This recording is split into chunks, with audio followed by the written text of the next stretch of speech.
Magandang araw po and mega love shoutout sa lahat ng ating mga manonood sa Ang Sulok ng Mundo. Ito na naman po si Kapitana Ni Heights ang magbibigay ng kanyang opinion, point of view at reaction dito sa mga pinagsasabi ni As26. Ayan. So, ngayong reaction ko na to is all-in-one na ito. Ayan, dahil ayan, nagkabukingan na, and itong reaction ko is based ito sa lahat ng mga sinasabi mo, sa lahat ng mga pinapakita mo, at sa lahat ng mga nilalabas mo dyan sa channel mo. So, bago ang lahat, mega love shoutout muna sa team sa Nihay Team Fighters Worldwide, sa Team Birador, sa Mahal Community Worldwide, ayan, and sa lahat ng mga GCN chapters na sumusuporta sa atin, sa mga kaibigan natin dyan, sa Kalingap Community, sa Tekram Community, ayan, at sa lahat-lahat po, ayan, no? So, ngayong araw is all-in-one reaction ito, no? Dahil nagkabukingan na. So, as 26, makinig ka, no? Ang lakas-lakas ng loob mo na magsalita ng mga bobo, tanga, palamunin, batugan, kung ano-ano pa, no? Kapitanga, or what. Sabi ko nga, kung naalala ninyo, dati, noong after ng may kwento niya yung buhay niya sa channel ni Mamita Fantasy, ang sabi ko doon, naobserbaran ko at nasasayko ko na the way na mag-rebat si As26 is meron siyang mga frustration at disappointment sa buhay na pilit niyang binabato sa ibang tao, no? So, hindi ako nagkamali. Hindi ako nagkamali As26. Ang lakas ng loob mo magsalita ng kung ano-ano, no? Ang lakas ng loob mong pangsabi ng mga abnormal, ng mga bobo, yun pala, sa buhay mo pala yun, di ba? Pilit mong binabato sa ibang tao. Unang-una, di ba? May anak ka pala, no? Unang-una, ayan, ang laki ng frustration mo sa buhay, di ba? Nakailang lalaki ka, siguro nung time na nagka-partner ka ng AFAM, siguro feeling mo, ito na yung makakaahon sa buhay ko. Pero malas mo dahil inanakan ka lang at iniwanan, syempre, di ba, may mali sa'yo, kaya ka iniwan ng mga lalaki sa buhay mo. Tapos, nagkaanak ka, 6, marami yan. O, tapos, iniwanan ka, hindi ka rin naman pinakasalan ng lalaki. So, napakalaking frustration yan at disappointment sa buhay, di ba? Napilit mong tinatago, pero mismo sa bibig mo lumabas, di ba? Pinapahiya mo mismo yung sarili mo. O, ngayon, ang lakas-lakas ng loob mo magsalita ng bobo sa ibang tao, yun pala, anak mo. Anak mo pala yung sinasabihan mong ganon. Kumbaga, defend mechanism mo pala yun na ibato sa ibang tao, pero ang totoo, andyan pala sa pamilya mo or andyan sa buhay mo, yun yung totoo, di ba? So, sabihin na natin, medyo pinasosyal mo yung dating slow learner. Pero sa totoo lang, sa Tagalog, ano yan? Bobo, di ba? Yung laging lumalabas sa bibig mo na salitang bobo, anak mo pala yung binubuli mo. Pilit mong tinatago kasi akala mo hindi ka mabubuking, no? Nagtatapang-tapangan ka sa live streaming mo, nagtatapang-tapangan ka mag-rebat, pero the way na mag-rebat ka, tinatago, pilit mo pala pinagtatakpan yung mga kahihiyan mo sa buhay, di ba? Mahalata at mabubuking ka, di ba? So, ayan. Pasalamat ka na content ka ni JC Antonio about sa anak mo. At least pinakita mo sa madla. Di ba? Malay mo, maraming makatulong at mabigyan ng medical attention yung anak mo kasi yan yung kailangan ng anak mo. Alam mo kung bakit As26? Alam ko yung mga ganyang attitude ng bata at alam ko kung gaano kahirap yan alagaan kasi 8 years akong nagtrabaho sa Taiwan at yan yung trabaho ko. Yung bata na may mild autistic, may Down syndrome, at nakakasama ako sa school. Special school dapat ang pinapasukan ng anak mo. Sumasama ako doon sa special school at iba't ibang klase ng mga bata na PWD ang nakikita ko sa araw-araw. Mismo sa bibig mo nang galing yan na yung anak mo ay PWD or member ng person with disability. So alam ko kung gaano kahirap yung mga klaseng bata, special yan. May mga sariling mundo, kaya nga sabi mo maingay siya, di ba? Kasi may mga sariling mundo yan. At minsan, may mga tantrums yan na pag dumating yung kanyang tantrums, lalo na kung meron siyang gusto na hindi mo maibigay, nagwawala yan at dumating sa punto na nananakit. Kaya nga, di ba? Sabi mo, sa bibig mo rin mismo nang galing na pinauwi ka ng kapatid mo kasi kailangan ng anak mong alagaan, 'di ba? Kasi nga nag-aaway sila ng nanay mo. Inaaway niya yung nanay mo kasi hindi kaya ng nanay mo minsan kontrolin. Kasi nga yung mga ganyang bata, sabi ko nga sa iyo, minsan talaga may mga ugali yan na hindi mo talaga mapipigilan kung anong gusto nila at hindi mo talaga mapipilit kung ayaw nila. 'Di ba? So umuwi ka ng Pilipinas. Tapos, sinabi mo dyan sa live mo na yung anak mo is alagain mo yan habang buhay. Kasi kailangan ng anak mo ng pagmamahal at pag-aaruga. Pero bakit nung umuwi ka, kung saan-saan ka napunta, kung saan-saan ka natulog? Pinauwi ka nga ng nanay mo para alagaan yung anak mo. Pinauwi ka pala ng kapatid mo para alagaan yung anak mo kasi nag-aaway sila ng nanay mo at syempre stress na rin yung nanay mo. Pero ano ang sabi mo sa live mo? Liberated akong klaseng babae at pwede akong umuwi ng di umuwi ng isang buwan. So diyan mo makikita na wala ka talagang concern diyan sa anak mo.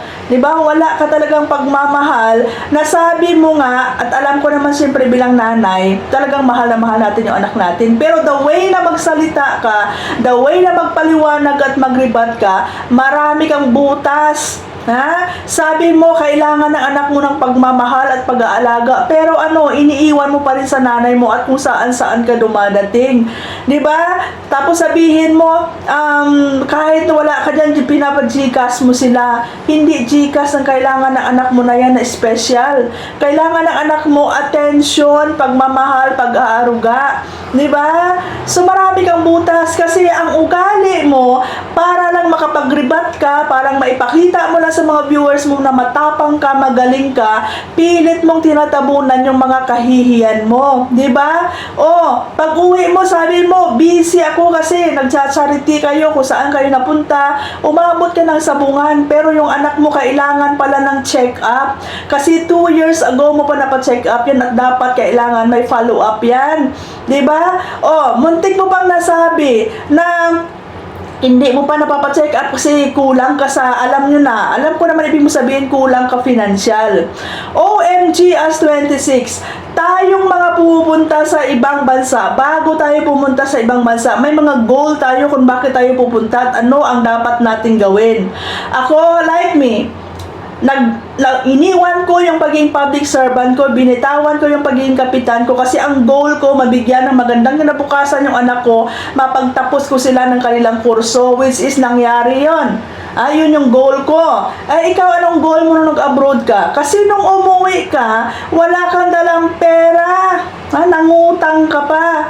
Diba? So, ibig sabihin kung alam mo na yung anak mo ay kailangan ng medical attention, dapat nung nasa abroad ka, nag-ipon ka para pag-uwi mo, itong pera ang dala ko, uunahin ko munang pa-check up yung anak ko. Pero wala kang perang pa-check up, umuwi ka, wala ka dalang pera. Samantala, nung nasa abroad ka pa, habang nagla-live kayo, nagre-rebat kayo, pinagyayabang nyo na isa kayo sa mga sponsor ng Team Abot Kamay. OMG!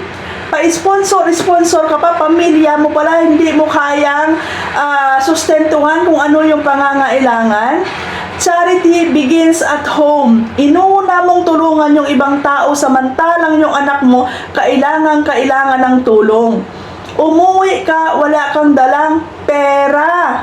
Nangutang ka. Ngayon may sponsor na nagbigay ng pambayad sa utang mo. Ano sabi mo hindi mo binayad kasi binili mo ng pagkain para may pagkain kayo sa bahay nyo? OMG. Eto katatawa ako sa'yo. Nung umuwi ako, pinatapos ko yung bahay ko. May dala akong pera, pinatapos ko yung bahay ko. Kung ano-anong panlalait ang pinagsasabi mo, nagyabang ka pa, kesyo may kondo ka, kesyo may ganito ka, ganito, ano yung pinapakita mo. Ang ending, nakikitira ka lang pala, wala ka naman pera. Kung totoong may kondo ka pala, mayaman ka, ba't di mo ibenta, ipagamot yung anak mo? Ang yabang-yabang mo, kaya nga sabi ko sa'yo, ang laki ng frustration mo, ang laki ng problema mo sa buhay, ang laki ng mga disappointment mo na pilit mong binabato sa ibang tao.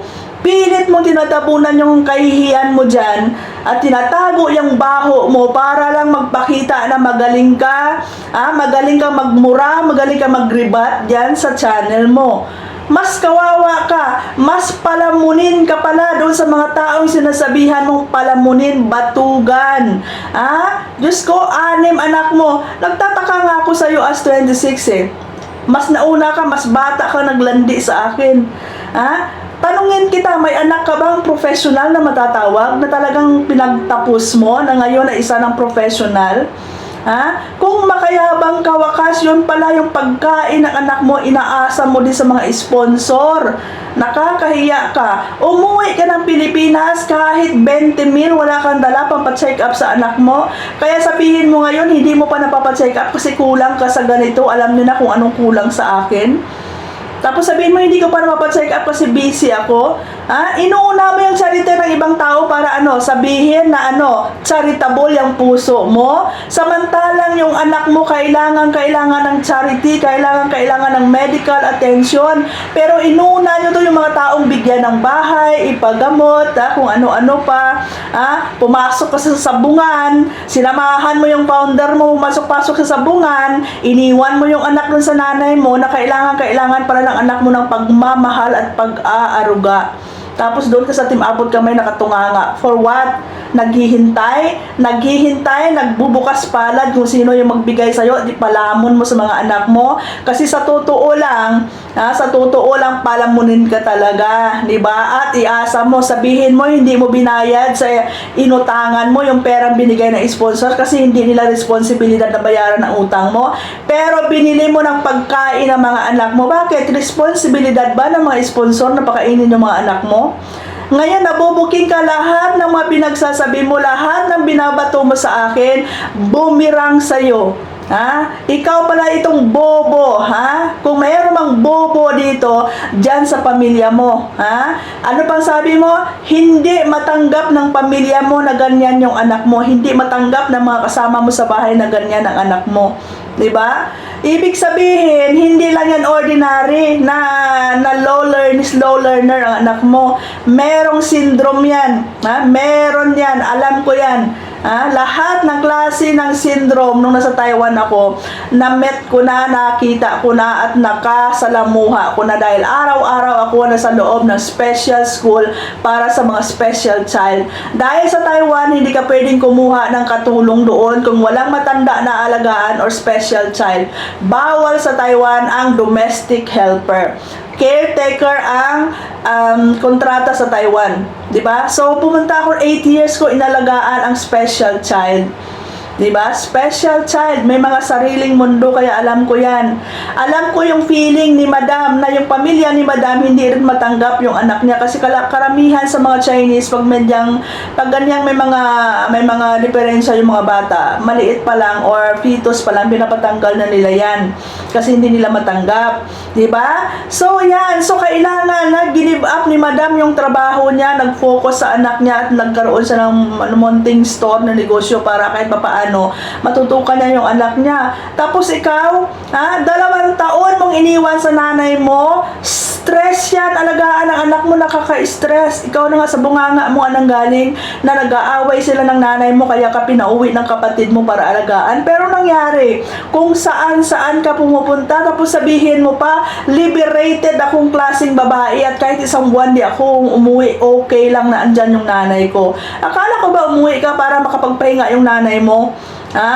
Lahat ng mga pinasagsa, sabi mo as 26, bumalik sa'yo, bumirang sa'yo. Kaya pala nagtatapang-tapangan ka, kasi pilit mong tinatabunan yung kahihiyan sa pagkatao mo. Nagmamagaling-magalingan ka, nambabalahura ka, nagmumura ka, pilit mong pinagtatakpan yung kahihiyan sa pagkatao mo at sa pamilya mo.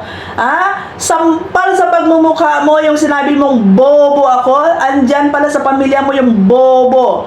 Yan yung literal na bobo. So, ibig sabihin, every time na binubuli mo ako, nililibat mo ako, sinasabihan mo ako ng ano-ano, anak mo pala yung pinapatamaan mo. Frustrated ka kasi meron kang anak na ganyan. Frustrated ka kasi naka-anim anak mo, iba-ibang tatay, hindi ka pinakasalan.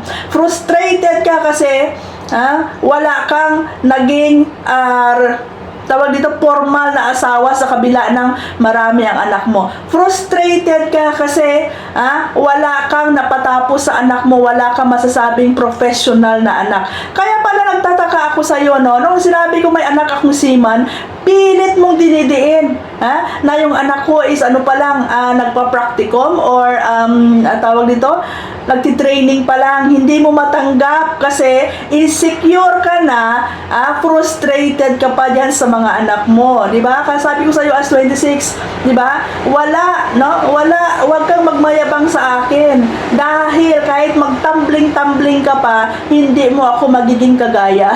Hindi mo ako matatapatan as 26 na palamunin, di ba? Literal na palamunin ka. Yabang-yabang mo, kung makalait ka nung nagpagawa ko ng bahay ko, sariling lupa ko yon, sariling perang pinaghirapan ko at nag-ipon ako sa abroad. Ikaw, anong ginawa mo sa abroad? Bakit wala kang ipon? Wala ka dalang perang umuwi? Nangutang ka pa?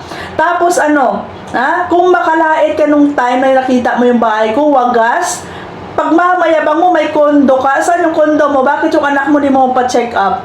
Tapos yung pagkain ng anak mo galing sa sponsor, nakakahiya ka as 26. Sa bunganga mo mismo nanggagaling yung mga kahihiyan na ginagawa mo. Tapos anong nangyari? Ngayon, sobrang sobrang mapagkunwari, sobrang sugar coating ka pag nagla-live at pag nagre-react ka.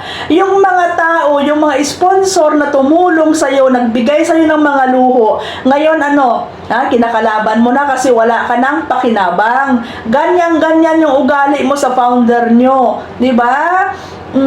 Ngayon kinalaban mo na yung mga sponsor mo na wala nang maibigay sa iyo. Dito ka na naman ngayon nagpapasipsip sa mga iba na namang sponsor, 'di ba?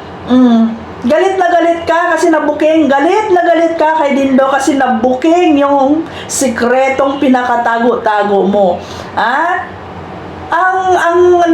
Grabe ang yabang-yabang mo magsalita na bobo kami lahat, bobo kami, ikaw lang yung magaling.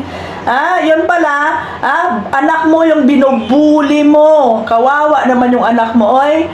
Pero, on the other hand, pasalamat ka. Malay mo, maraming tumulong dyan, mapacheck up mo yung anak mo. At yan talaga ang pinakakailangan ng anak mo as 26.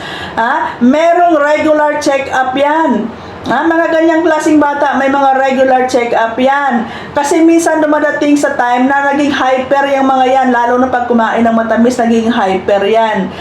Dumadating yung time, nagtatantrums yan. Nananakit yan pag hindi mo binigay yung gusto niya at pilit mong asawayin kung ano yung gusto niyang gawin. Diba? So, kailangan talaga ng medical attention. Meron tayo, akala ko ba matalino ka? Akala ko ba matalino ka? Kasi mga ganyang bata, merong mga ahensya ng gobyerno na pwedeng lapitan kung totoong gusto mong gumaling yung anak mo, gusto mong mapacheck up yung anak mo, maraming mga government agency na pwedeng lapitan para mapagamot or mapacheck up yung anak mo. Pero nung ginawa mo, kung saan-saan ka naglalagalag kasama yung founder mo.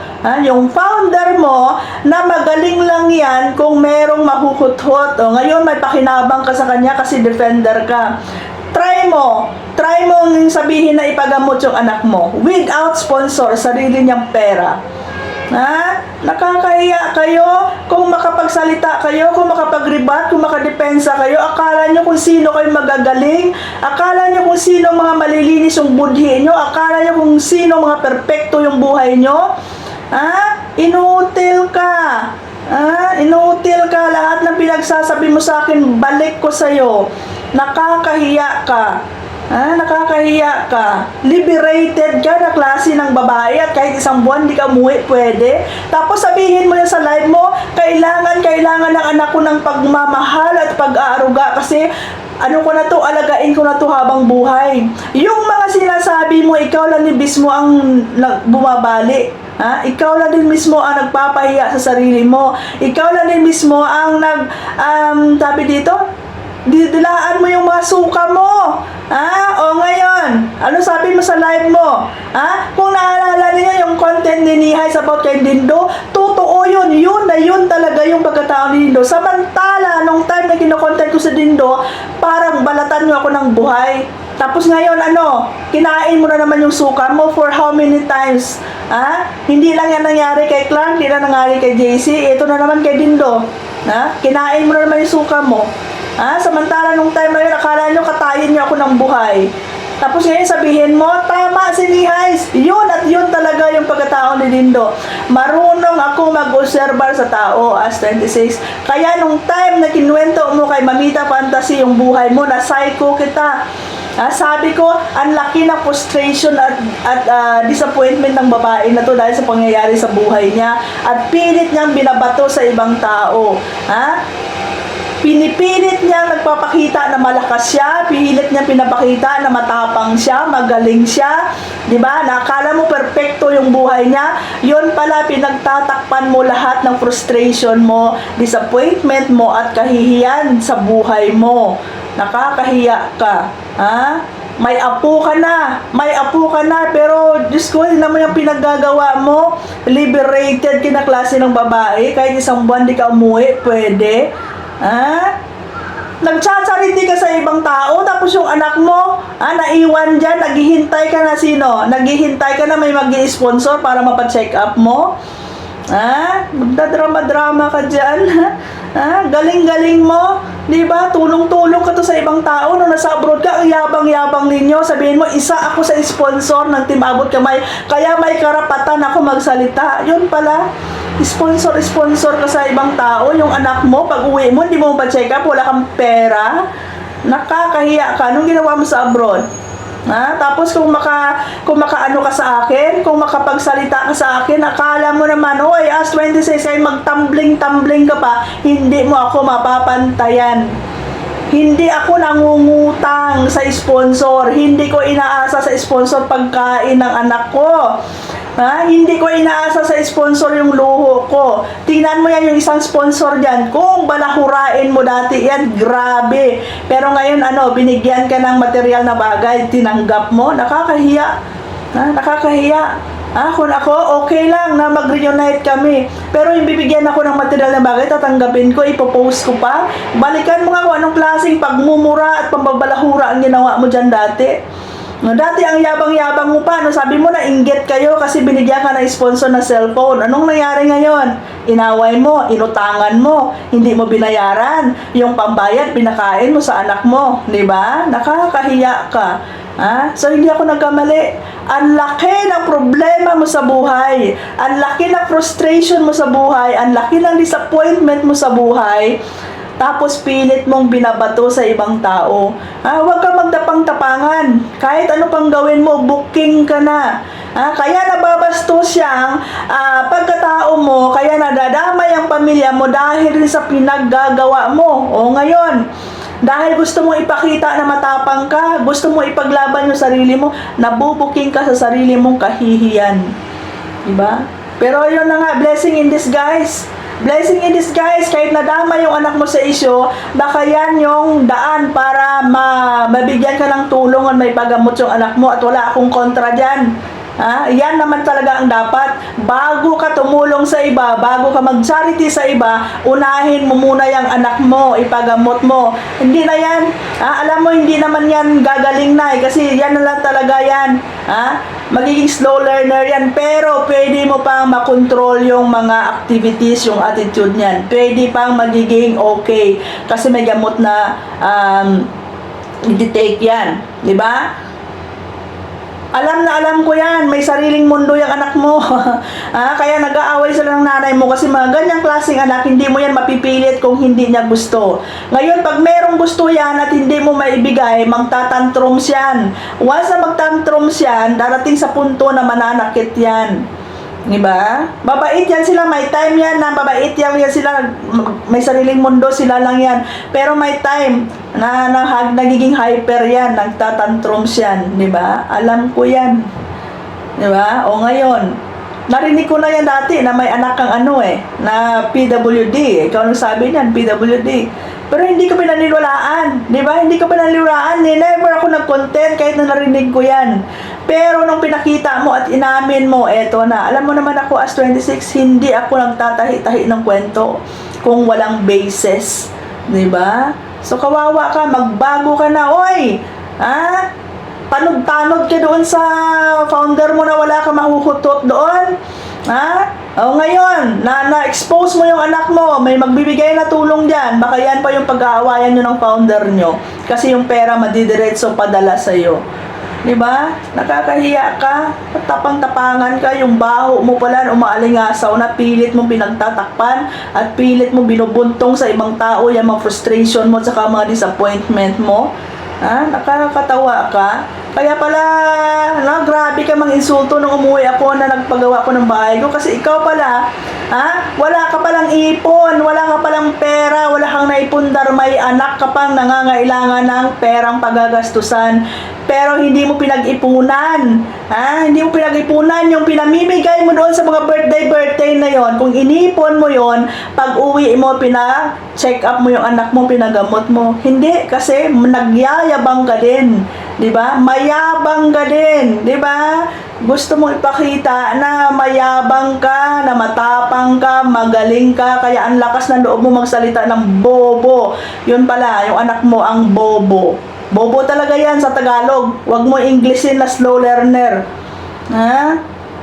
Nakakahiya ka. So ngayon, lahat bumalik sa'yo. Boom. Ayan.